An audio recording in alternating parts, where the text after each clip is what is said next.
Before we start this video, I would like to thank Kevin Davis, John Scahill, and Christofix for buying me a coffee this week. That was greatly appreciated. And if you would like to buy me a coffee, the link will be in the description. If you buy me a coffee, I'll give you a shout out in my next video. Hey guys, welcome back to my channel. So about 5 years ago, I made this dresser. The video is pretty horrible. It has some really annoying music to it. It has some drawn out cuts and stuff like that, and it's just a pain to watch. I watched it the other day and I was just cringing the whole entire time going, I can't believe I actually put this out there for you guys to watch. So I decided to re-edit that video and do a voiceover for it so that you guys can follow along and it makes more sense than the original video did. If you guys want a good laugh, you can go through my video catalog and try to find that. It's pretty cringy. So in this video, you're gonna notice that my shop is a little bit different. I filmed that video in the garage of my old house, and boy, am I glad to be out of that garage. I love this new shop that I have and all the space there is. So watching back this video, it just kind of made me feel grateful for what I have now and where I came from. So I started this project off by building the legs, and the legs are just simply two pieces of 1-inch material glued together.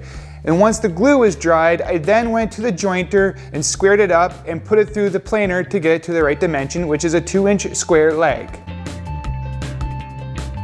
I then cut the legs down to size on my table saw using my sled, and boy, am I glad I don't have this table saw anymore. You notice those holes in the wings? Man, my fingers got pinched in there so many times when I was trying to slide that fence over. I am glad to be done with that saw. I then routed a dado and squared up the ends with a chisel. That way, my plywood panel would fit in there nicely.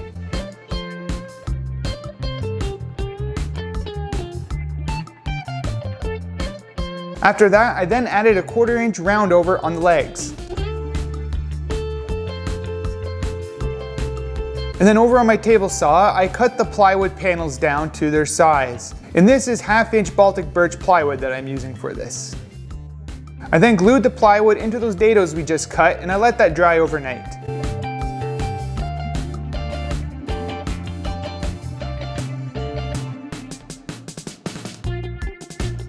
Now with the sides done, I went on to making the face frame for the front, and this is made from a combination of 2-inch and 3-inch wide material. And I fastened this all together using pocket screws. And for those pocket screw haters out there, this dresser is almost 5 years old and all those joints are as tight as they were the day I made it.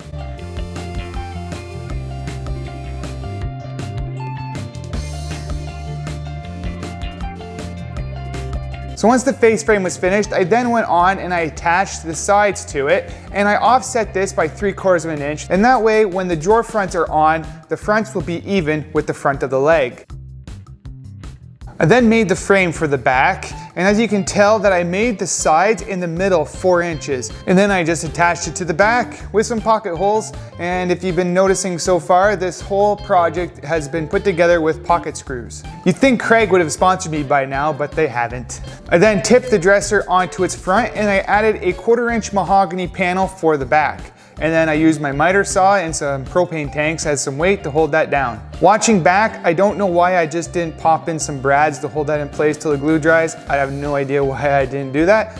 I have no excuses. Now that the carcass of this dresser is all built, I then moved on to making the top. And the top is consisted of 4 pieces of maple that are 7/8 inch thick, and the overall dimensions when it's finished is 18 inches wide by 52 inches long.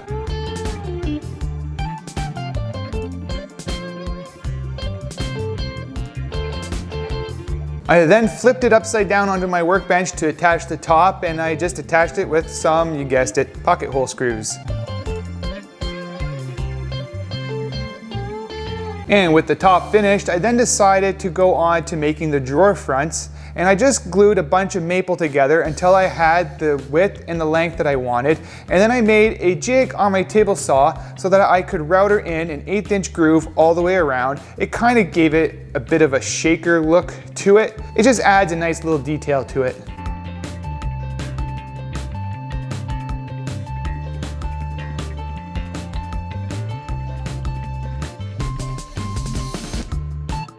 For this dresser, I am using some undermount drawer glides, and in this video, I had never used them before. I decided to mount them into the dresser first, and that way I could take some measurements off so that I knew what size to build the drawer boxes at.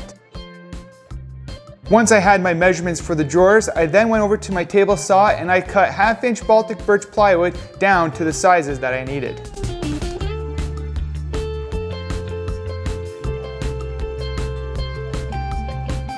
And for these drawers, I decided that I wanted to try my hand at half-blind dovetails, so I bought this jig from Busy Bee Tools and I thought I would give it a whirl. I remember this jig took me about 2 days to get it all set up and figured out. There was no good videos online. They had a video on their website, but that video was kind of crap. It left out some important parts. So I actually made a video on how to set this up once I figured it all out. I'll leave a card up here if you want to watch the video I made on how to use this jig. So once I had all the dovetails cut, I then went to the table saw and I cut a dado that is going to accept the bottom of this drawer.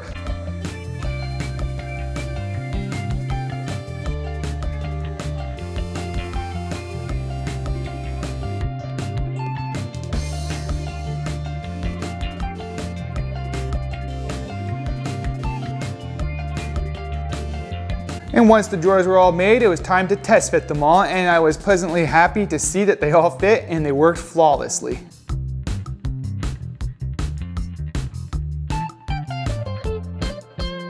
To attach the drawer fronts, I laid the dresser onto its back, and I did that so that I could lay out the drawer fronts and see where I want them to go and figure out the spacing. And I cut some spacer blocks to make sure I had an even gap all the way around every single drawer front. And then I attached the drawer fronts by zipping a screw in through the hole that is for the knob, and then that way I could get it back up onto its feet. I could slide the drawers out and add 2 screws into the back. When you're working with solid wood like this, you want to make sure that you allow for expansion and contraction, so that is why I only use 2 screws in the middle of the drawer, and that way that drawer front can expand and contract. If you were to put 4 screws in top and bottom, you have a pretty good chance that your drawer front could crack or something bad will happen. And the last step is to paint it, and we decided to paint this dresser white, and we chose a color that matched a crib that we had bought for my daughter. And for the drawer boxes, I just did a wipe-on polyurethane.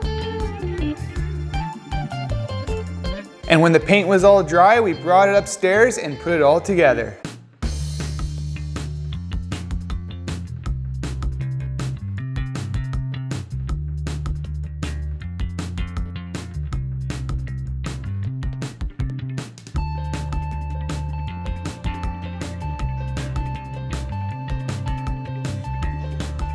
And I made sure that I cleaned up after myself.